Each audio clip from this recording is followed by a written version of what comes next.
What's up YouTube? I am Guy, and this is going to be another discussion video. And today we're going to be discussing about... not sleeves on your foot. Discussing about Soul Charge. So Soul Charge is a TCG exclusive card that came out in the set of Dragons of Legend. Pretty much the most hyped card about the set, besides, like, you know, the Dark Magician Girl Fusion and all of those other cards. But besides that, let me just turn this off. Maybe you can hear me better. So anyway, Soul Charge. As is it exactly?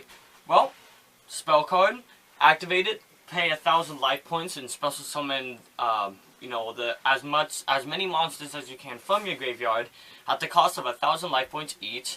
You cannot conduct a battle phase the turn you activate that card. That's as good as it's going to get. People feel like it should be banned. Some people feel like it shouldn't.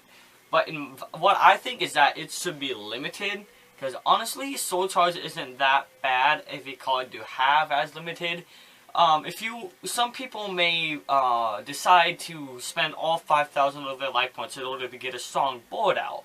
And that's really the main thing about Yu-Gi-Oh! Is that it has the defensive board wins. I've watched Nimnim's videos, and he pretty much says this too. I kind of got this idea off of him, and he really has good insight about this card. And the game, especially. And so, really, yeah, I agree with him. Defense is pretty much, you know, you're winning the game, and you pretty much, you know, have the win. That's pretty much how it goes. If you have a good defense, and you know they don't have responses, like Nimnim said, you just don't win. You have that game in the bag. And with Soul Charge, you are able to succeed in that win. With Soul Charge, you could spend, you know, 2,000 life points overlay, in my case, 2 Beast Warrior types, to get a Kagutsuchi onto the field. That's defense and attack. Go ahead, Mirror Force. The only thing that you can do is Bottomless Sword de-prison it, and that's the only way you can get around it, or Effect Veiler or something like that.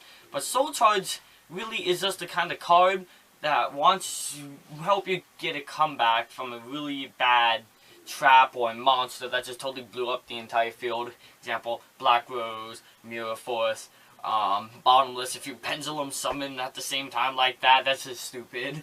But then they all get banished. Anyway, besides that point, Soul Charge, you cannot conduct a battle phase.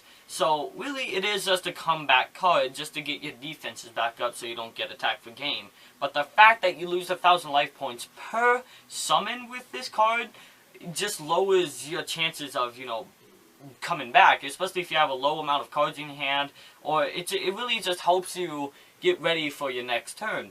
And that's really all Soul Charge does. Like, there are some times in Soul Charge you want to spam and spam summons. You can go ahead and do that. Spam summoning, blah, blah, blah, blah. Make your huge plays. But then after that, like, you've spent 5,000 life points. You're down to 3,000.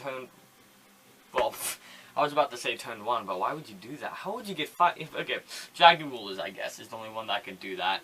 But Soul Charge is not too broke of a card. It is, nowadays, like, I guess you can use Soul Charge as a Monster Reborn with a slight cost. More than a slight use. Special Summon 1,000 blood. Anyway, but yeah, so Special Summon is pretty much like this. Soul Charge is now just a Monster Reborn times 5 if you want it to, or 4, 3, or 2, or 1. So, really, Soul Charge isn't really that broke of a card. And if it were really limited, I'd be fine with that. Sometimes I get a little frustrated when it's played. But that's fine.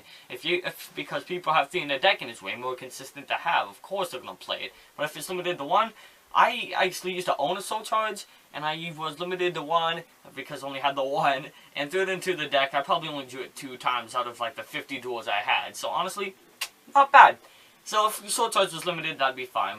And this was just a discussion video I wanted to do on this card because it's kind of been going around all over the place. And I just decided to talk about it.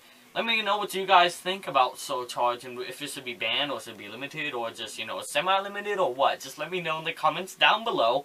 Please check out the Gagaga Facebook page. It is in the description down below as well. You just click on the link. You can go up and like and follow the page, and you get to keep up with everything I am doing, and you can chat with other people that are subscribed to me or just like to talk about Yu-Gi-Oh! In general. Anyway, I hope you guys enjoyed this video. This is Gagaga Guy, overlaying and signing out.